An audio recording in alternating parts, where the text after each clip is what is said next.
Workers around the country are ringing in a new year with a new raise.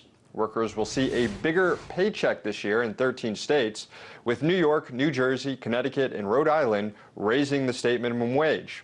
Several other states, including Arizona, Colorado, and Florida, are increasing the cost of living wage for workers. California will be increasing its state minimum wage to $9 halfway through the year, and Washington, D.C. and parts of Maryland will also see minimum wage increases in 2014.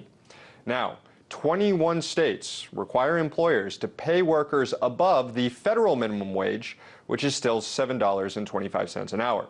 President Obama and Democrats are hoping to increase that federal minimum wage sometime this year to $9 or $10 an hour, but they're facing a lot of opposition from the right. And that opposition is perhaps best encapsulated in a recent op-ed by former Congressman Ron Paul, who argued raising the minimum wage increases the price of labor, thus decreasing the demand for labor. So an increased minimum wage will lead to hiring freezes and layoffs. Unskilled and inexperienced workers are the ones most often deprived of employment opportunities by increases in the minimum wage. Joining me now to further make this claim is Brian Doherty. He's the senior editor at Reason. Brian, welcome to the show. Thanks for having me. So for today's minimum wage to have the same purchasing power that it had in the 1960s, it would have to be increased to $10 an hour. What effect would such an increase have on the economy?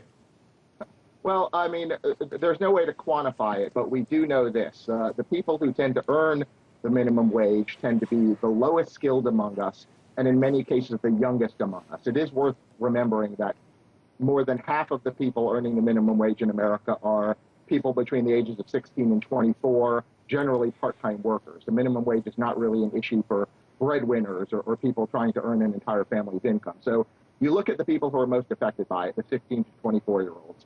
These are people who need, most of all, to get a foothold in the job market. One of the best ways to increase your ability to earn more money in any job market is having had your foot in the door.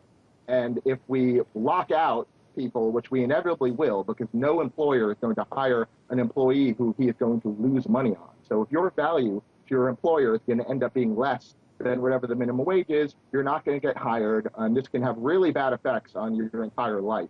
And again, it is worth remembering, we're not talking about family breadwinners in those cases. We're talking about teenagers. And the data does show that states that already have a higher minimum wage than the federal average do tend to have higher teen unemployment, and that's where the real action is at the minimum. Well, I'm really wondering, though, if these laws of supply and demand necessarily apply to the labor market, like Ron Paul was suggesting and like you're suggesting. There have been several studies done on this issue, and virtually every single one has shown no increase in unemployment when the minimum wage is increased. A 2000 study compared fast food employment in neighboring New Jersey and Pennsylvania after New Jersey raised their minimum wage. Employment wasn't affected. Another study in 2010 from UNC, University of California, UMass, looked at every single pair of neighboring counties in the U.S. with different minimum wages and found no discernible impacts on unemployment. So why doesn't the science seem to back up these spoken warnings about raising the minimum wage? First of all, the Card-Kruger study you're talking about, that was mostly based on telephone surveys. And if you actually look at payroll data rather than just telephone surveys, that falls apart. But there's a reason in science that we come up with regularities and laws, because in anything regarding economics, there are so many things that go into affecting any given choice anyone makes that there is no way for empirical studies that look at just one thing to actually know what is the cause of it. There are a million things that could affect what makes a fast food restaurant or any other restaurant choose to make any given hiring decision. So we actually look for laws and regularities that go beyond just looking at what you see in front of us. This is what science is all about. And it is economics in its entirety becomes utterly meaningless chaos if we do not understand that, other things being equal, if you charge more for something, people are going to demand a lower quantity of it. Basically, an economist who is trying to look at the world and claim that the law of demand does not exist is basically saying that economics as a science is worthless. And we have plenty of reasons to know in almost every other facet of the world that when the price of something is increased, demand for it is less. So you should look at these supposed empirical studies, which are always being done for a political purpose. Gotcha. They're always being done to support the notion that I got you. there's one place in the world where reality, the laws of economics fall apart, and you should look at that really skeptically. Okay, so The Economist in 2012, it's not exactly a bastion of liberal thought, said that evidence is mounting that moderate minimum wages can do more good than harm. And I'm wondering if we're neglecting the stimulative effect of an increase in the minimum wage. Low-wage workers basically spend all of their income, meaning if they had more income through a minimum wage increase, they would spend that too. And spending generates economic activity. The Economic Policy Institute estimates that a minimum wage increase to $10 would create $32 billion in new economic activity. And of course, that's all done without adding a single dime to the deficit, which I'm sure Reason hates. So why isn't this a good idea? Because it does it at the cost of the lowest skilled, youngest workers. Yeah, absolutely. If you raise the minimum wage, say, from 7 to 10, you're going to attract some people, generally not the lowest skilled people, who might go, I don't feel like flipping burgers for $7.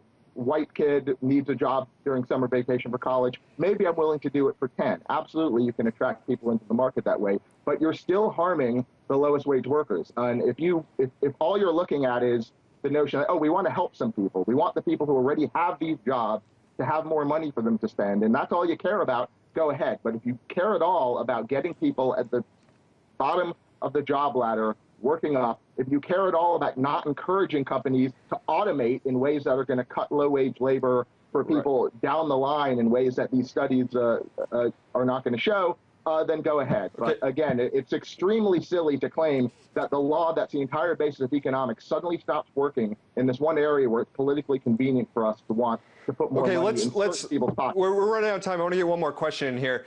Aside from the economics here, the reality is that there are millions of Americans who are working full-time jobs and making a minimum wage that they can't get by on, and they're having to rely on federal benefits to make ends meet. What should we be doing about these people in the short term, in the immediate term, to address this rather serious problem with our economy?